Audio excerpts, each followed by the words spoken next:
এই লোকটি বিল্ডিংয়ে রং করতে গিয়ে অনেক হাই ভোল্টের কারেন্টের সাথে লেগে ঝুলে থাকে, কারেন্টের তারের সাথে কারেন্ট বাস্ট হয়ে আগুন লেগে যায়, 3তলা ছাদের উপর থেকে পড়ে গিয়ে সরাসরি মৃত্যু হয় এবং নাফিটার দেশে চলে যায় লোকটি। ঘটনাটি ঘটে আজ সকালবেলা মিরপুর 7 নম্বর কেন্দ্রীয় মসজিদের পিছনে 1 নম্বর রোডে। ইতিমধ্যে এখানে কিন্তু পল্লবী থানার গাড়ি চলে আসা পড়ছে, পুলিশ চলে আসা পড়ছে, অ্যান্ড ফায়ার সার্ভিসও কিন্তু ওদিকে কল করা হয়েছে, তারাও কিন্তু আসতেছে। আর এখানে দেখতে পাচ্ছেন ওই যে মাথায় অনেক জড়ো হয়ে আছে মানুষ একসাথে, আর লাশটা কিন্তু ওখানে কিন্তু পড়ে আছে, মরদেহ যেটা। অ্যান্ড ভিডিওটা সবাই শেয়ার করেন বেশি বেশি, জানি সবাই আশেপাশের লোক যারা আছে তারাও জানি দেখতে পারে। তো ফায়ার সার্ভিসের গাড়ি কিন্তু ইতিমধ্যে চলে আসা পড়ছে, আপনারা কিন্তু দেখতে পারতেছেন। আর ওখানে কিন্তু মানুষজন ভিড় হয়ে আছে, জড়ো হয়ে আসে একসাথে ওই মরদেহের সামনেই। তো ঘটনা যেটা ঘটে তো আমি শুরু থেকে আপনাদের সাথে এখন শেয়ার করতেছি।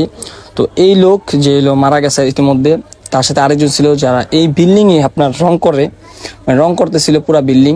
তো যখন 3 তলায় তারা আসে, তো 3 তলা দিয়ে একটি তার যায়, যেটা হলো আমাদের মিরপুর 7 নম্বরে কিন্তু আপনারা জানেন যে ইউজ পরিমাণ আপনার গার্মেন্টস, তো অনেক হাই ভোল্টের কারেন্টের যে তারটা যায়, তো ওই তারের সাথে আপনার বিল্ডিংয়ের দূরত্বটা মনে করেন একদম 1 হাত পরিমাণের মতন ছিল।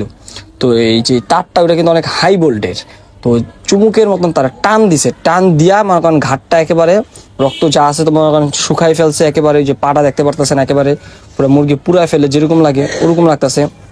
তো ওখানে ঝুলা ছিল অনেকক্ষণ। তো তারপরে মনে করেন ওই বাস্ট হইয়া আগুনের মতন লাইগা, তো দেন ওখান থেকে ছিটকে মনে করেন 3 তলার উপর থেকে পড়ে মনে করেন একদম থোতা বসকায় দেখেন একেবারে রক্ততে একেবারে মাইখা যায় রাস্তা, যেটা দেখতে পারতেছেন আপনারা। এই ছিল মনে করেন এখন কাহিনী। তো পোস্টমর্টম করার জন্য কিন্তু গাড়ি আইসে, আর গাড়িতে কিন্তু উঠিয়ে ফেলছে এই লাশটা। তো তার আত্মীয় স্বজন আসতেছে, আর এখানে এই ছিল কাহিনী।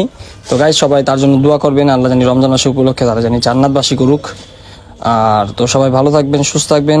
আর ভিডিওটা ভালো লাগলে একটু শেয়ার করে দিন, জানি আশেপাশের লোক যারা আছে তারাও জানি একটু দেখতে পারে এবং জানতে পারে।